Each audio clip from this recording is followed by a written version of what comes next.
हाफिज सईद के बेटे की इलेक्शंस में हार पर इंडिया जो है वो बहुत ज़्यादा खुश है, क्योंकि इंडिया अक्सर ये क्लेम करता हुआ आया है कि बम्बई में होने वाले 26/11 के हमले के मास्टरमाइंड हाफिज सईद थे। हालांकि पाकिस्तान बड़े अरसे तक इंडिया के इस इल्ज़ाम को रद्द करता रहा, इसकी तरदीद करता रहा कि बम्बई में होने वाले 26/11 हमले में पाकिस्तान का कोई हाथ नहीं है, लेकिन हमारे साबिक प्राइम मिनिस्टर ने मुंह फाड़ के सबके सामने कह दिया कि उसमें पाकिस्तान मुलव्विस है। नवाज शरीफ ने माना कि 26/11 मुंबई हमलों के पीछे पाकिस्तान के आतंकियों का हाथ था।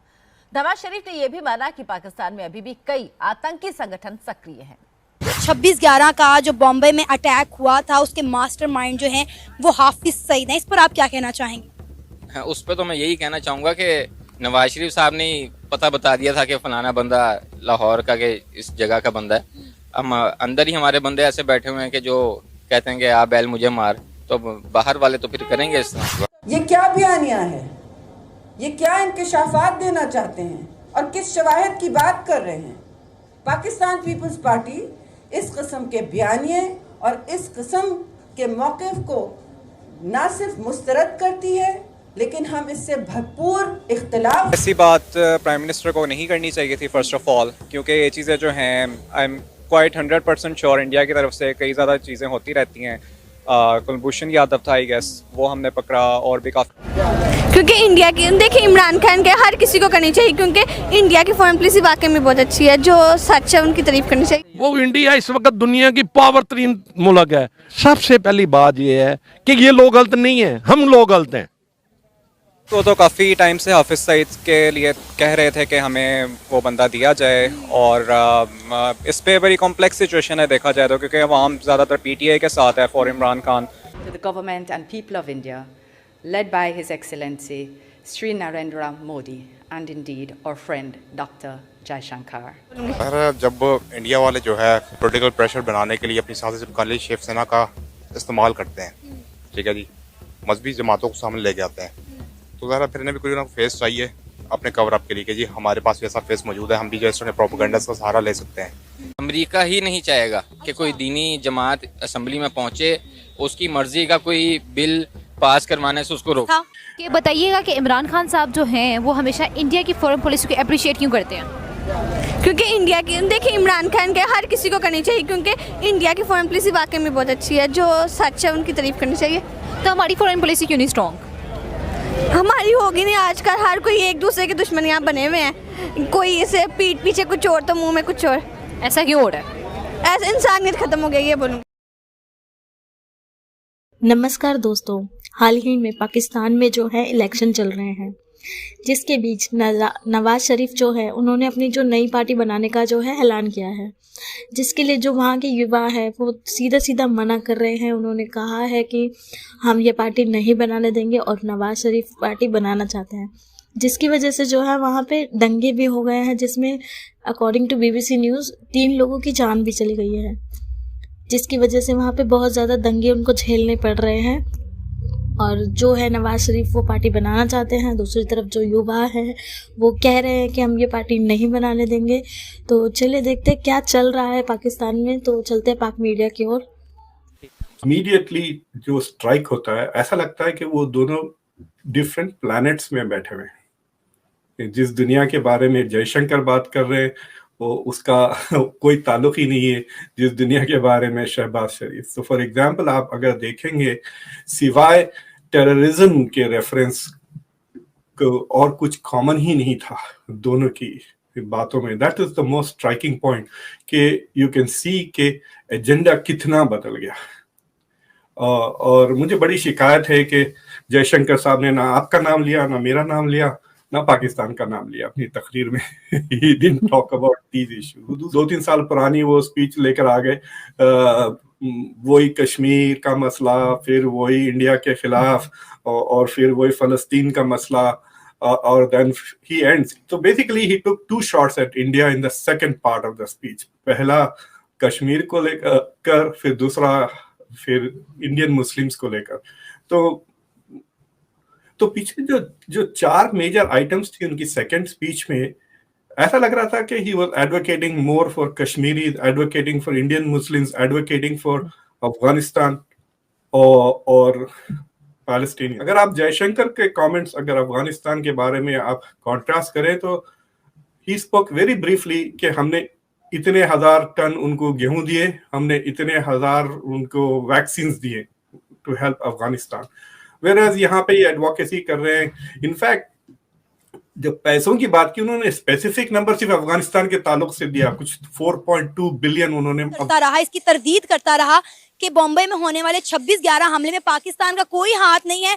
लेकिन हमारे साबिक प्राइम मिनिस्टर ने मुंह फाड़ के सबके सामने कह दिया कि उसमें पाकिस्तान मुलव्विस था। जी, वो मुंह फटे हैं बहुत हमारे जो है ना मियाँ साहब, बहुत मुंह फटे हैं। उन्हीं की वजह से डॉन लीक्स भी हुआ था, उनके इस मुंह फट होने की वजह से। तो इनको ज़रा देखना चाहिए इंटरनेशनली कि पाकिस्तान किस जगह खड़ा हुआ है। तो ऑलरेडी इंडिया ये बात कहता है कि पाकिस्तान एक दहशतगर्द मुल्क है और पाकिस्तान से जब दहशतगर्दी जो है खत्म नहीं होगी तब तक इंडिया और पाकिस्तान के दरमियान ताल्लुकात बेहतर नहीं हो सकते। उस पर जब हमारे सियासतदान इस तरह के बयान देंगे तो पाकिस्तान का क्या इंटरनेशनली इमेज आएगा? सबसे बड़ा दहशतगर्द तो इंडिया खुद है। पाकिस्तान में जितने टेररिस्ट अटैक करवा रहा है, बलूचिस्तान में, गवादर में, हर जगह ये सब इंडिया ही करवा रहा है। और इंडिया के दिफाही माहिरीन का कहना है कि ये पाकिस्तान खुद करवा रहा है ताकि इलेक्शन से लोगों का ध्यान हट जाए। बस उसने अपना चूरन भी तो बेचना ना इंडिया ने, वो बस एक तरीका है। लेकिन जो जितने अटैक्स पाकिस्तान में टेररिस्ट अटैक्स होते हैं, बलूचिस्तान में, गवादर में, अभी पिछले दिनों गिलगित बल्तिस्तान में एक तहरीक चली थी, तो सारा इंडिया का ही था, इंडिया का प्लान था। और वो मतलब चाहता है तो इस तरह पाकिस्तान को मतलब खराब करने के लिए इस्तेमाल करता है। गिलगित बल्तिस्तान में और बलूचिस्तान में सब आज़ादी की तहरीक चल रही है, आपको पता है ना ये बात? जी पता है। तो आपको लगता है ये सब इंडिया का किया हुआ है? 100% इंडिया का किया हुआ है। और कौन करवा सकता है? मेरा नहीं ख्याल कि अगर इंडिया को कोई मसला होगा, मसला नहीं है, तो और किसी हमारे हमसाय मुल्क को या किसी और को, अमेरिका और इंडिया ये दो जो हैं पाकिस्तान के अफगानिस्तान के लिए मांगे हैं नहीं है। वो इंडिया इस वक्त दुनिया की पावर तरीन मुल्क है, 1.5 अरब की आबादी का मुल्क है। एक चीज बनाते हैं, 1.5 अरब चीज उनकी बिकती है उनके शहर में। तो वो है जो अपने कंट्री में बिकती है बाहर जाती है। मैं वही कहा कि एक चीज बनती है, 1.5 अरब चीजें बिकती हैं उनके शहर में, ठीक है। तो दुनिया की दूसरी कौमें कैसे उनको छोड़ेंगी जब आप फकीरों की तरह लोगों से मांगते हैं, सब कुछ करते हैं? इससे बड़ी कौन सी बात है? फिर देखें, इस मुल्क में कोई अक्लदान पढ़े लिखे लोग नहीं है। किसी बैंक में चले जाएं सरकारी, उधर एक बाबा जी बैठे होंगे। यहाँ बच्चों ने कंप्यूटर किया हुआ है, इतनी इतनी अच्छी पोस्ट है, लेकिन उनके लिए नौकरियां नहीं है।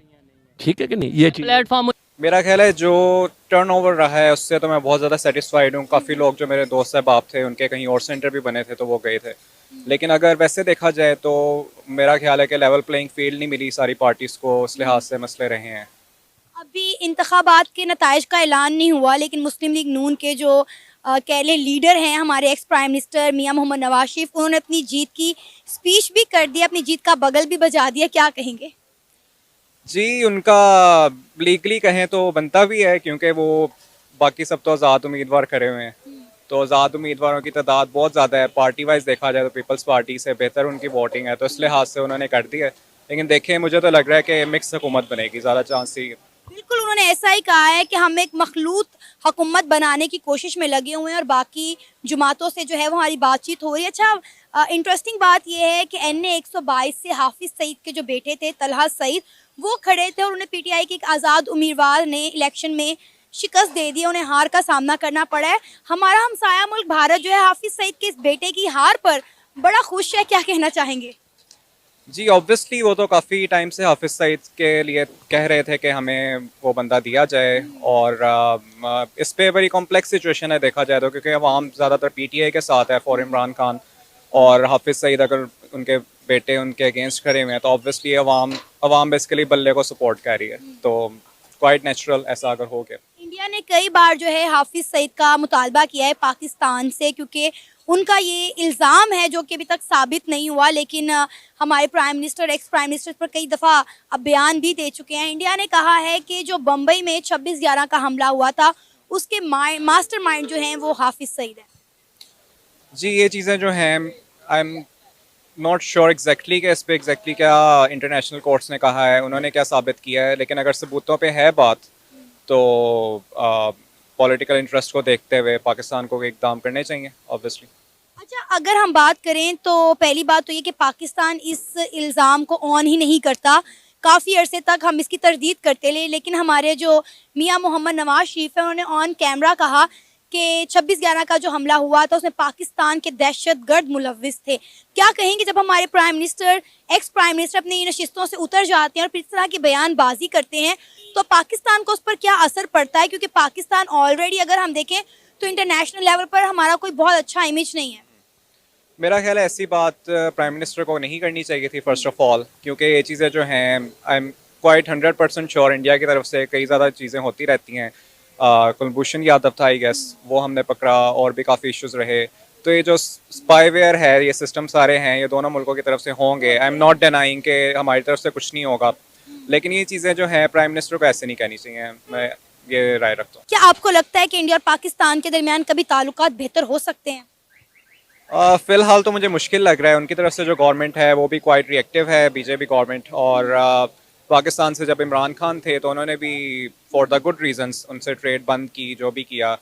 तो फ़िलहाल मुझे नज़र नहीं आ रहा, बट लेट्स सी, अगर नवाज शरीफ आता है, मे बी आए, मे बी ना आए, अगर वो आता है तो उनकी काफ़ी दोस्ती है, मैंने देखा है मोदी साहब से। जी बिल्कुल, उन्होंने कहा है कि अगर मेरी हुकूमत आ गई तो एक बार फिर से इंडिया के प्राइम मिनिस्टर नरेंद्र मोदी को पाकिस्तान में इनवाइट करेंगे। जैसा कि हमें पता है वो पहले भी जाती उम्रा उनके इनविटेशन पर आ चुके हुए हैं। जी, इस पे दो राय हैं मेरी। एक ये कि हमेशा जो हमसाये मुल्क होते हैं ना, उनसे ट्रेडिंग जब होती है तो इकॉनमी तो बेहतर होती है, नो डाउट, उन्हें भी फ़ायदा होगा, हमें भी। लेकिन जो कश्मीर का मसला है और बहुत मसले चल रहे हैं, अगर इन पे भी बात की जाए, ये भी मसले बेहतर किए जाए तो बहुत अच्छा होगा। कश्मीर का मसला जो है वो तो 70 सालों से हल नहीं हो रहा। अब तो कश्मीरी भी जो है वो सड़कों पर निकल आए हैं। आपको नहीं लगता कि एक बार कश्मीर के मसले को थोड़ी देर के लिए साइड पर रखकर पाकिस्तान के बाकी मसलों पर बात करना बहुत ज़रूरी है? क्योंकि हमारा कोई भी लीडर, जब कोई भी सियासतदान इंटरनेशनल फर्म पर जाता है तो सिर्फ एक ही मुद्दा उठाता है, वो है मसला कश्मीर, जो कि 70 सालों से हल नहीं हो रहा। लेकिन पाकिस्तान में भी और भी बहुत सारे मसले हैं जो हल होने वाले हैं, लेकिन हमारा